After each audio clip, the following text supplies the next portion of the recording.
আমাদের পাড়ার পলটাদা পেশায় শিক্ষক।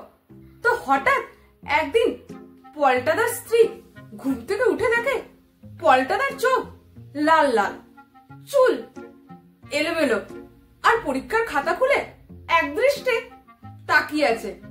তা পলটাদার স্ত্রী তো একটু অবাকই হলো, তার স্বামীর কি হলো, চোখটা লাল লাল, চুল এলোমেলো। তো পলটাদার স্ত্রী থাকতে না পেরে পলটাদাকে জিজ্ঞাসা করলো, কি গো, কি হয়েছে?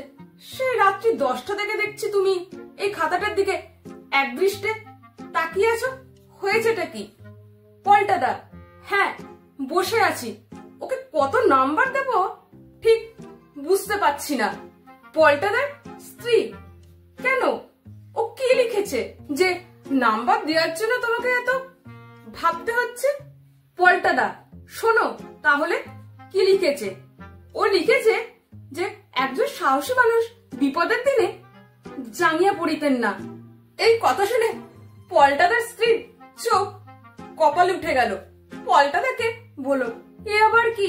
পলটাদার স্ত্রী পলটাদাকে জিজ্ঞাসা করলো, জাঙ্গিয়া পড়িতেন না মানে কি? এইরকম আজে বাজে কথা কেউ পরীক্ষার খাতায় লেখে?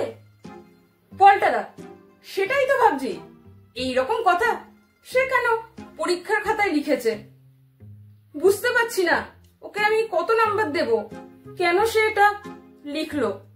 এরপর পলটাদার স্ত্রী শুতে চলে গেল। তারপর ভোর রাতে হই হুল্লোড়ের আওয়াজ শুনে পলটাদার স্ত্রীর ঘুম ভেঙে গেল। ঘুম থেকে উঠে দেখে পলটাদা চারিদিকে ঘুরে বেড়াচ্ছে, আর সারা বাড়ি খাতা কলমে ভরা। পলটাদা আনন্দ উল্লাসে সারা ঘরময় ঘুরে বেড়াচ্ছে। স্ত্রীকে দেখে পলটাদার উল্লাস দ্বিগুণ বেড়ে গেল। পলটাদাকে নাচতে দেখে পলটাদার স্ত্রী পলটাদাকে বলল, কি গো, কি হয়েছে, অত নাচানাচি করছো কেন? তখন পলটাদার স্ত্রীকে বলল, আরে গিন্নি শোনো শোনো, নাম্বার আমি দিয়েছি। স্ত্রী, তা কত দিয়েছো? পলটাদা, 0। পলটাদার স্ত্রী এটা শুনে অবাক হয়ে পলটাদাকে বলল, সারা রাত জেগে খাতা দেখে তুমি ওকে 0 দিলে? পলটাদা, হ্যাঁ। পলটাদার স্ত্রী, তা কেন শুনি?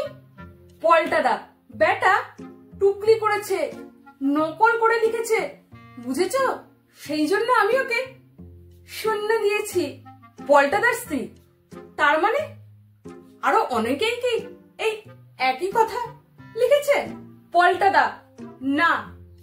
পলটাদার স্ত্রী, তবে পলটাদা সে দেখতে ভুল করেছে, যার দেখে সে লিখেছে যে একজন সাহসী মানুষ বিপদের দিনে কোনো সময় ভাঙিয়া পড়িতেন না, আর সে সেই লেখাটা দেখতে একটু ভুল করেছে, লিখেছে যে একজন সাহসী মানুষ বিপদের সময় জাঙ্গিয়া পড়িতেন না।